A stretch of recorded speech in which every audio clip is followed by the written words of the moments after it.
Today is Sunday here in Long Beach, California.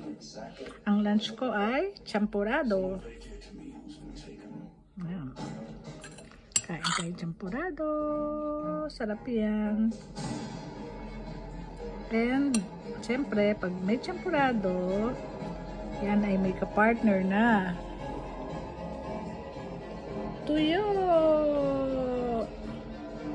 Yan, nabili ko ng luto yan kasi mahirap magluto din sa apartment, mga ngamoy. Kainin mo na lang siya. Crispy tuyo. Pati ulo kakainin mo. Crunchy. See that? Tuyo and champurrado. Plus, iinom kayo ng ginkgo biloba. Yan. Supports healthy brain function and circulation.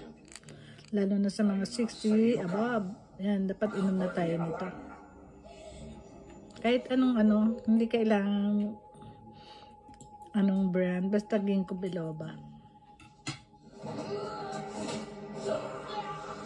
Ayan, kain tayo ng tuyo. Ngayong lunch. Ito naman ang kay Rio. Ito naman sa aking husband. Lechong kawani! Iyo ko naman. Dito na lang tayo sa champurrado. Crispy yan. I-reheat niya sa toaster.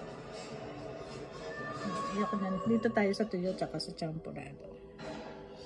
Yan. Kain tayo. Manganta. Kaunta. That's it.